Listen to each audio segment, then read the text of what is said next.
Good morning, it's Phil from Inspiration Marine. We're here at the Southampton Boat Show, and you might remember me from the Moody 48 walk around tours inside and outside. We're here at the boat show and we've got the 41 here as well, so I thought I'd take the time to show you around both outside and inside. There'll be separate videos because they go on a bit, and I try not to, but they do.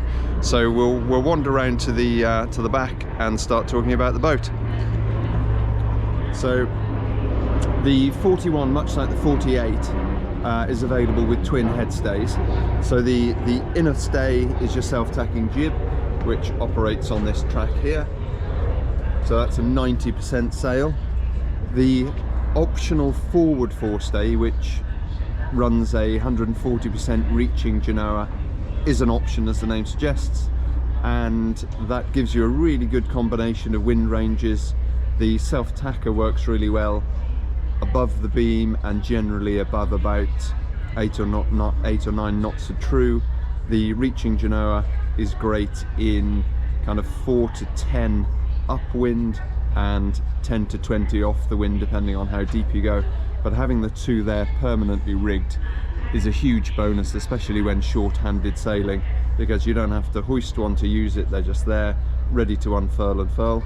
These two, as you can probably see from the drums, are manual furlers, albeit they're led back to a couple of electric winches which are standard on the DS41.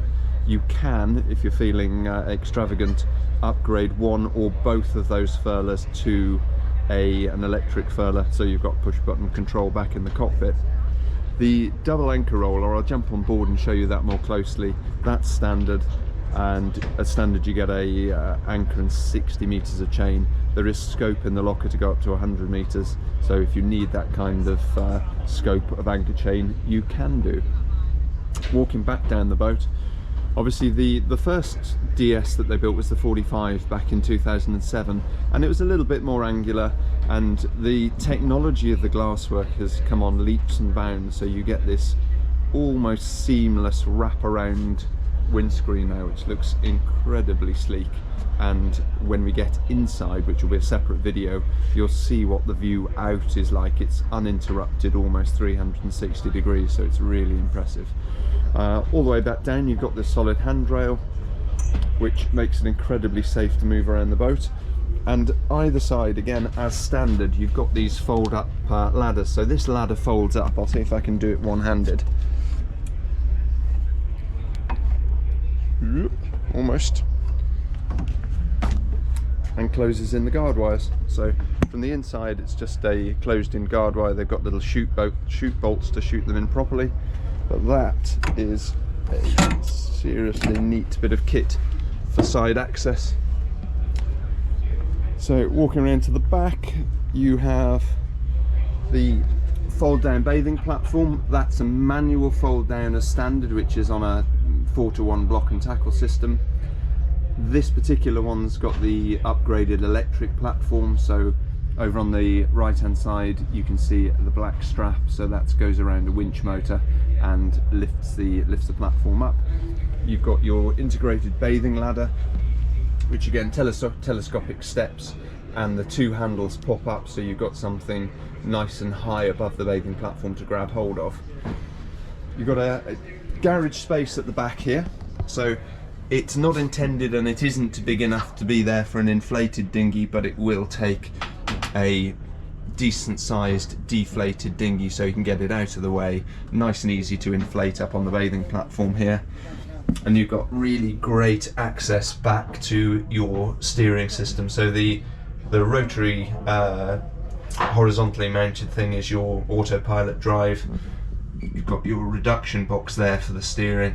Really easy to access, really easy to service and operate on. Centrally, I don't think you can see, you can just see through that hatch. You've got the rudder stock with the quadrant. Now importantly, you've got a steering system on the right hand, on the starboard side as well. Now this is a hugely important blue water feature for offshore sailing. So should you have an issue with either a chain or a gearbox or a drive link, I mean it's a solid rod drive link, so there shouldn't be any issue, but should you have an issue on one side, that doesn't affect the other side. So at the moment one drags the other, but if you needed to disconnect one, the other side will work completely independently of it. Over and above that, you've got your emergency tiller attachment point in the floor.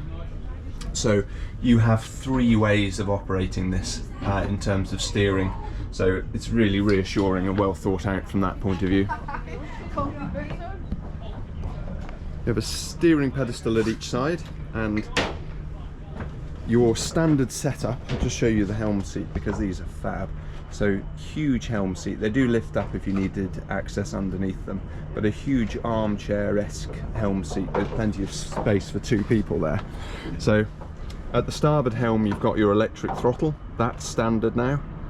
You've got 9-inch chart plotter. These are the Pro version, which gives you the button set and the rotary knob. The standard ones are the non-Pro, which is touchscreen only. My view is that the Pro version with the button pack works really well outside, just because touchscreens can be a little bit temperamental in the wet. A bow thruster is standard on the 41. This one has been upgraded with a stern thruster as well, so you've got joysticks for bow and stern thruster, which makes it incredibly easy to operate. You've got your Yanmar engine readout, which will give you revs and oil pressure and temperature and that kind of thing. And then you've also got a Raymarine IS I-70 here for speed and depth. The winches directly in front of the helm are your standard winches, and they're Electrica standard. So this one here on starboard and the equal and opposite one on port are both Electrica standard, and they're both operated from the buttons on the outside of the steering pod. So from a sail operation point of view, you've got everything here in terms of your jammers, your electric winches at the back, and this boat also has the optional secondary winches. They're always manual, and they tend to come into their own if you use something like an asymmetric or a cruising chute. So we're just going to have a look at the port helm just so I can show you any variances. So again, you've got another bow and stern thruster control, you've got chart plotter in the middle, you've got your autopilot control, which has got the rotary dial, that's the P70R. And you've also got your, this particular boat has electric in-mast furling, so you've got furl in and furl out for the main here at the starboard helm. Also at the starboard helm you have your out haul for the main, and therefore you can load that up on that winch, and you can operate everything that you need for the furling main from here at the port side helm. So load up your out haul on the winch. If you're unfurling the sail, you've got your button operation here to pull the out haul out whilst pressing furl out at the same time, and then if you're furling the main away, you're pressing furl in whilst easing out on this winch here with the out haul. But an incredibly easy boat to sail, especially with the electric in-mast furling, but having everything led back to the helm positions is a huge bonus. Before we get into the cockpit, we're going to go up the side deck, because one of the things that you probably remember if you've seen the DS41 video is that the Moody DS boats have to be the safest sailing boat to move around. Walking up here, you've got a solid rail at kind of mid-thigh height, and all the way up there, including this rail up on the coach roof, which is at about chest height, you get to move all the way up the boat. So they've very cleverly put the V shrouds on the outside and the D shrouds on the inside, so you've got a great space to walk through here, so you don't have to hurdle around some shrouds, and you get yourself up to the bow. So we talked about the furlers. Here's your anchor roller setup and windlass. So you've got your anchor on the starboard side, and you've got the port side free to run a mooring line if you're picking up a mooring buoy. In this locker here, you've got space for tons of fenders. I mean, this is about 4 foot deep, 3 foot wide, 2 foot across. Ladder to step down into there. I mean, that gives you an idea when it's got 4 rungs how deep it is. And then you've got your access into the anchor chain locker as well. So importantly, the chain drop off the bottom of the windlass is a vertical drop. There's no slope for it to slide down or not slide down, which is pretty common on boats. So I've never had a report of that chain bunching up, and even with 60 meters of chain, that's still at the bottom of this door here. So the capacity is huge. Under that hatch down there you've got the tunnel bow thruster. Again, that's a standard thing on the Moody 41, so not an option you need to choose, that comes as standard. You plug your your windlass operator into there, which gives you a chain counter readout as well. You can repeat that back at the helm if you need to. So typically this is where people put all their fenders, so when you're out of the marina berth and you're on your way to unfurling the sails, a crew member can leave the cockpit and get all of the fenders up here in the front and not need to disturb the cockpit in terms of lifting cockpit lockers and things like that, which is a real boon. That bulkhead there, obviously when the hatch is shut, is a watertight crash bulkhead, as is this bulkhead here as well. So having a crash box section at the front end is another really important blue water feature, and from a safety perspective is hugely important. We'll pop that down. There is an option to have a seat here with a backrest, which is forward-facing seating, which is rather nice when you're in a stern to marina berth and you want a bit of privacy. You can come and sit and have a sundowner up at the front.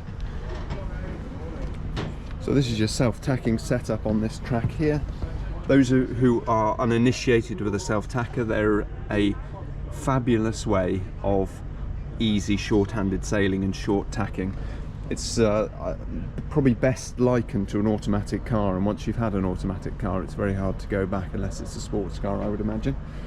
You've got the tracks on the mast which hold your halyards for your 2 head sails and your main. There's another one on the other side.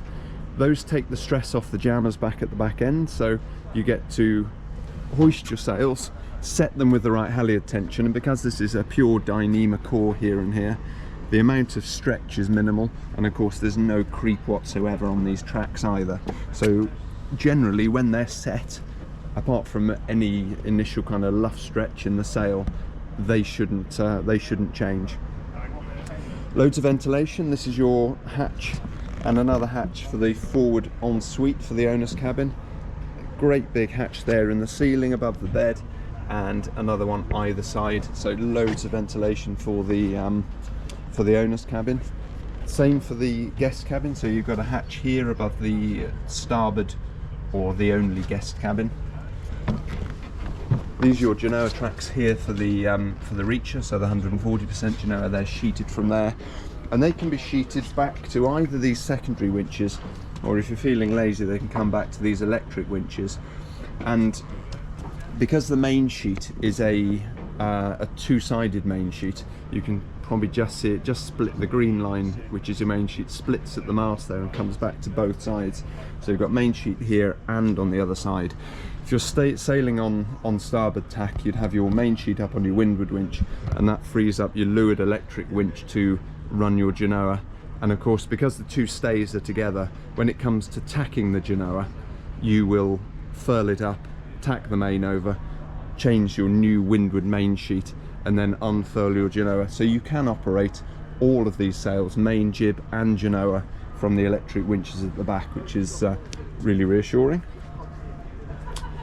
You've got really tidy rope bags under there for all your halyard tails, one of those either side. The cockpit table is a single design. There aren't any options in terms of having a different design. It's got 2 really nice big teak leaves that fold up. You've got a great big handrail all the way around and a lovely big central compass. So cockpit lockers, you've got 2 vast ones. So they're on gas struts either side, so they lift up and stay up on their own.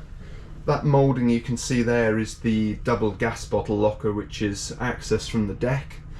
This particular boat's got the heating system, so you get 2 4-kilowatt heating systems. One that runs down the port side of the boat, and that one does the saloon and the day heads and shower.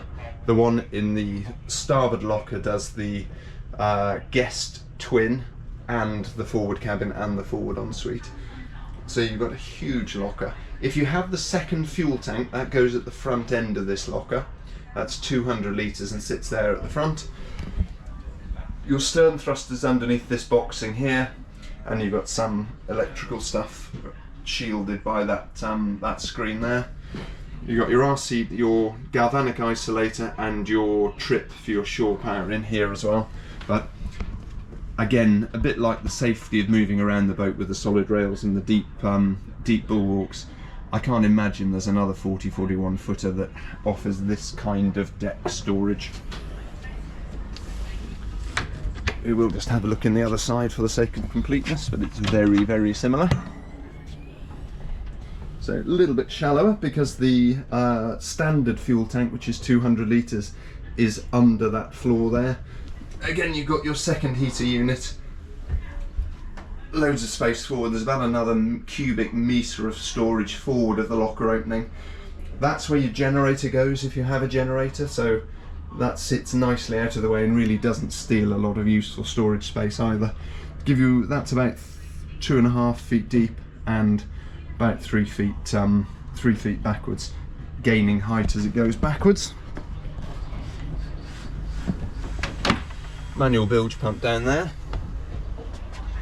So I'm just going to get us into the engine bay. So I'm just going to clip you up here. Hopefully that retains a reasonable view of things. So.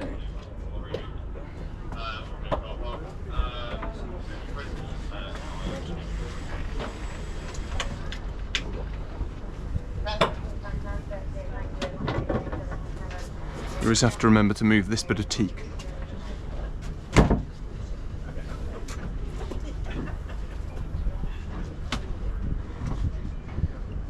Okay. So, here's your engine bay. The standard engine is a Yanmar 57. This is the upgraded 80. Still leaves tons of space in terms of access. You've got your exhaust muffler there. You've got easy access to your water inlet through the sail drive leg there. That little black device there that says Power A is your electric throttle actuator. You can see there's 2 access panels from that starboard locker to get at the starboard side of the engine. You can also get to the front end of the engine under this floor panel here. So there is really fab access to it. That's your stern thruster here.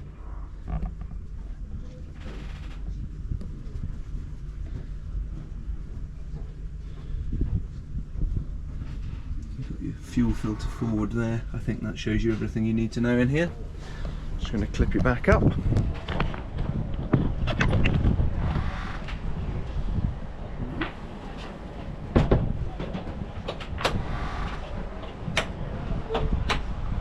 Okay, let's go in. So, great big opening glass window here. Amazing for ventilation, of course, when this is shut.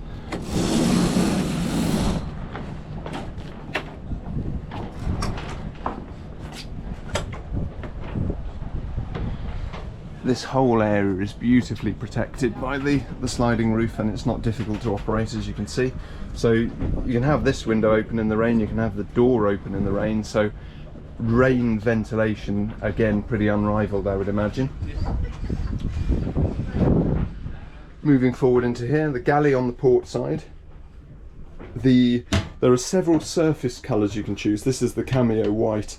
The standard is a grained black, and there's also a kind of mottled pebble grey colour. This panel here, as you come in, is always the same colour as the surface, because the surface is Corian, or at least a version of Corian, and so is this. So all the way around to this seam here is Corian, so it's incredibly well protected in terms of durability, because obviously this is going to be a high wear area as people come in and out of the saloon door. So when you're choosing your options, bear in mind that whatever colour you choose for the top is going to be the same for this panel round to here. The rest of it, so the drawer fronts and things like that, they're white as standard. There's a grey option, or you can choose to have it matching the wood colour of the boat. So those are your considerations there. The cooker's a 3-burner with an oven. Bear in mind that it doesn't come with a grill as standard, so if you would like a grill, remember to choose it, and we will upgrade it accordingly. You've got a great big 130 litre fridge with a freezer box of about 5 litres in there. That is an L-shaped fridge that comes down and under and opens up in here, so you've got really good access to a lower front door fridge as well as top access as well, so it's a very clever use of the space. You've got saloon table on starboard with seating around it. There isn't any storage underneath any of this element, and you'll see why when we go into the starboard guest cabin, because it's all additional headroom in that space. You've got a couple of drawers here, so you've got a drawer on the top, and then you've got this big drawer here, which if you choose the dishwasher option, this is where your dishwasher goes. So when you choose the dishwasher, you need to bear in mind that you're going to lose both of those storage drawers, because the height of the dishwasher is a combination of those two. The standard saloon table doesn't have this telescopic leg. This one's been upgraded so this table can lower down, and there's a cushion infill that turns that into a double, which is a really nice passage berth, because if you're underway and you want to sleep up here and just have the opportunity to meerkat up and have a look around and see what's going on, it's going to be a really popular passage berth. Loads more storage, so you've got a cutlery drawer there, you've got a deep pan drawer here, and then you've got this big drop down cupboard door here. More storage under there. If you choose the microwave, it goes here. So again, a bit like the dishwasher, bear in mind that if you choose the microwave, you're going to lose this dishwasher. And then we get something pretty unique. So we lift up the floor. I'm just going to pan out so you can see where that is in perspective of the boat. So you've got a big cellar door here, as we call it. A couple of steps down into it, and you have access to your electrical gubbins. Those two things on the right hand side are your electric furlough controls. You've got your motherboard for the 230 volt and some trips for things like your electric winches and your windlass. And then you've got this big storage area here. Again, I'm very conscious the GoPro will distort this. So that is about 4 feet wide and about 3 feet high, split into 4 different sections. The bottom right section in this case is an additional 70 litre freezer drawer. That can be a freezer or a fridge or a combination of the two. If you fancy a full-size washing machine, that goes here, and these steps will lift up to allow the door to open fully, and that still leaves you with another great big storage compartment there, not to mention all of this.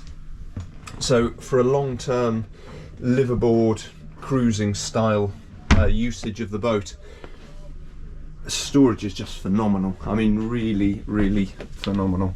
I can't imagine anybody's going to run out of space on one of these. This is a sneaky secret drawer that people don't know they've got. You've then got your bins in here, which are two really decent sized bins. Obviously recycling is very important. A little bit further forward you've got your heater vent for the saloon, which comes from the port side heater. Got a bit more storage under here. This little chap here is your engine override of the electric throttle. So if you had an issue with electric throttle, you get a little override device under there. And then you've got your forward facing nav seat.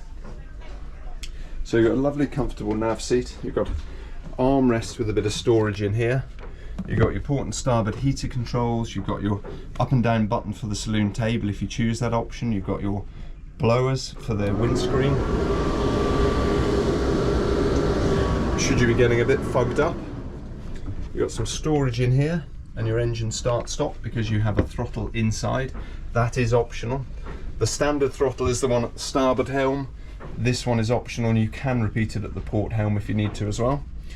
All of the reading lights inside are either white or red, and they all have USB charging sockets in the base. Those particular ones upgraded with the rotary pilot control and the 12-inch chart plotter. So to give you an idea of the view that you get from this seat, definitely the best view in the house when it comes to seeing what's going on. So you've got your throttle here, you've got your pilot there, you've got your chart plotter here, and of course you've got a lift up storage space for all your nav gubbins. So pretty impressive. Over on the starboard side, this is a storage space, or if you choose accordingly, you have a television screen. If not, it's a storage space about as deep as 3 or 4 inches which is good for plates and bowls and that kind of thing. The trim level is fantastic, quite honestly. You've got trimmed material on here, all of the headlining is beautifully trimmed. You've got tons of ventilation in the ceiling. That one opens at the front, this one opens here at the back. Fixed screen there. You've got mozzie nets one way and blackout blinds the other way. Lovely solid handrails down the table, crash bar on the cooker. Just a really well thought out space. So we'll head downstairs a little bit further.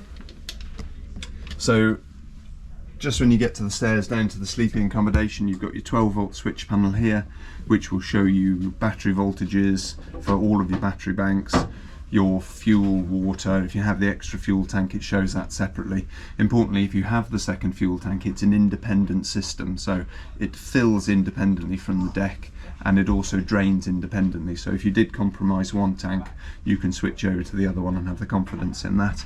You've got your 230-volt switch panel, and then when you're on shore power, you're prepared for things like a generator should you choose one.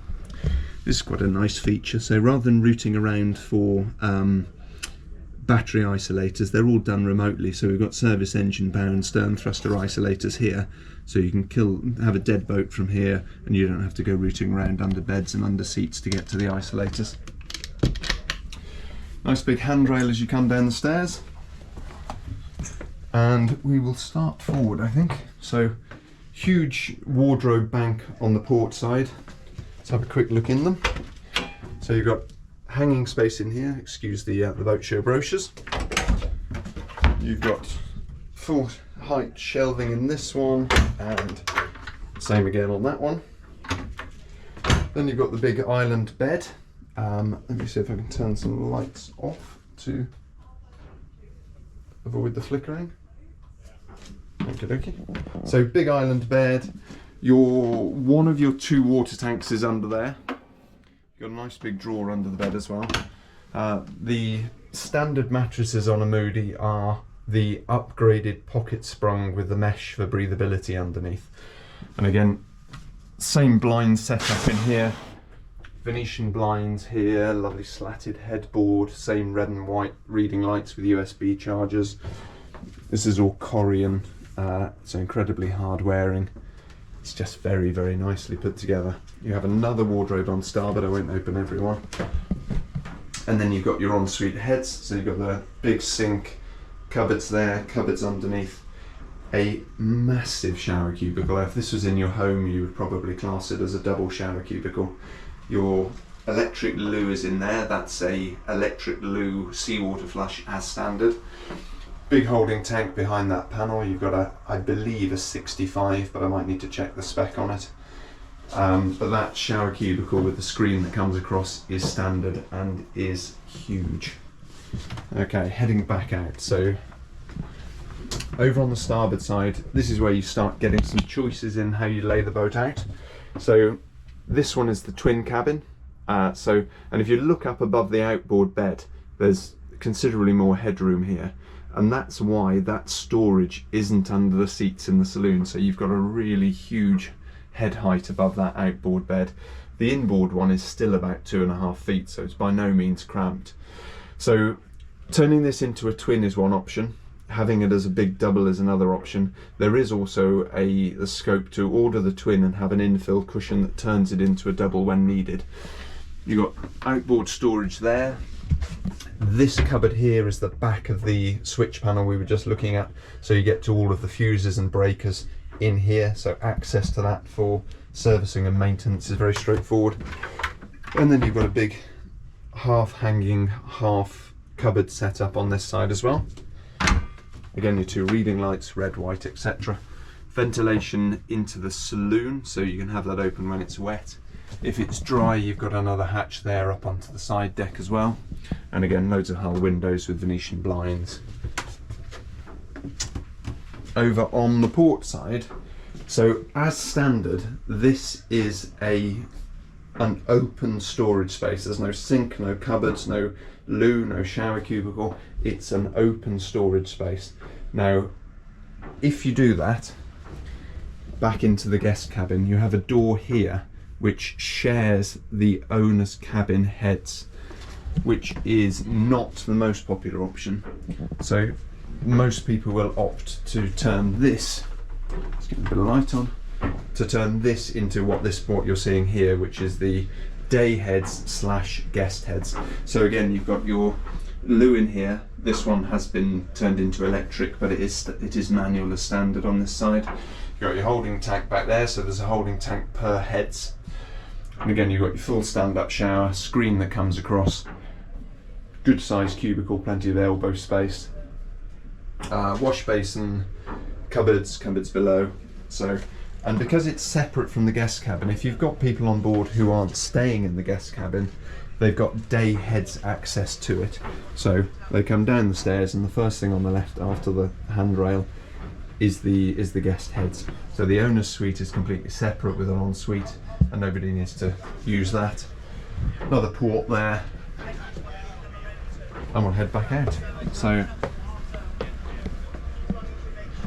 I think I've covered everything. It's a combined inside and outside tour, which is half an hour long, so I do apologise, but hopefully you can skip through to the bits that you need. We will have this boat back at Hamble Point after the show. Today is September the 15th or something like that. So we'll have this boat back at the show, back at the Hamble Point Marina after the show. So if you'd like to come for a look round and indeed a sail, if that's appropriate for you, then please get in touch. And if the video's prompted any questions, get in touch with us as well, and we will answer them for you. Thank you for watching.